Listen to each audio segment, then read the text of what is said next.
The socialist celebrity chef Jamie Oliver has once again gone on a pro-big government rant, and is doing that by coming up with his own conspiracy theories.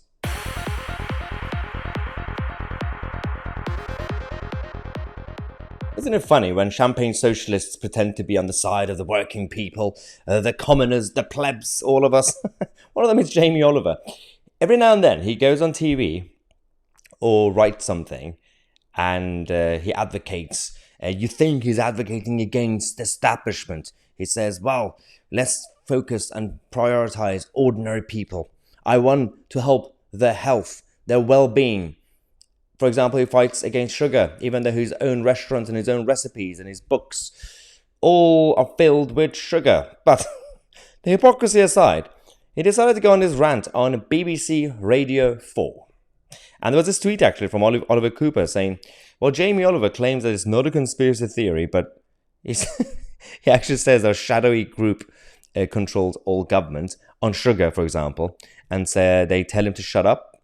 You're literally on BBC Radio 4 talking about it, Jamie. I'm going to show you this clip because we need to translate what he's talking about.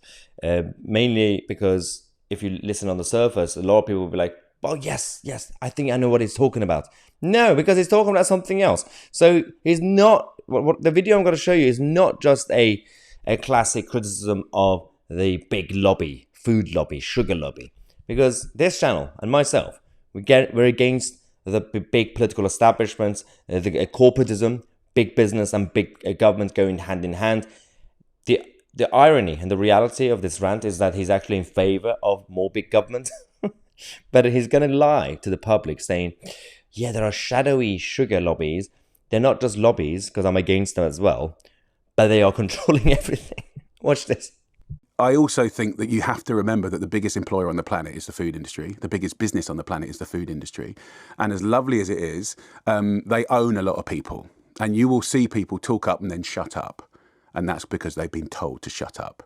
And it's not a conspiracy theory.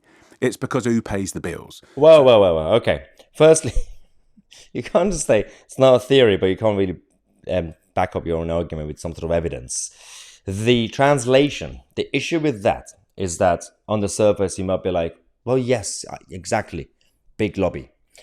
But he is explaining it, he's describing the sector as if it's one business, one organization, one CEO of food, like restaurants or whatever. Well, that's not true. That's not how it works. Big government and big lobbies and big corporations are working together all the time. The vested interest is there. But it's not the way he's saying it. He's saying they. Who is they, Jamie Oliver? Considering you are one of the most powerful voices. You literally have a platform on BBC Radio 4. You go and shake hands with prime ministers. You are one of the big food lobbyists yourself. You literally change government policies. You on sugar, on plastic, on everything. Don't pretend to be one of the little people.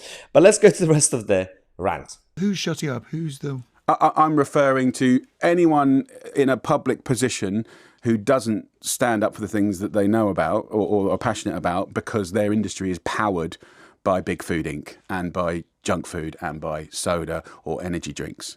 We're talking about whole leagues in football. We're talking about whole channels.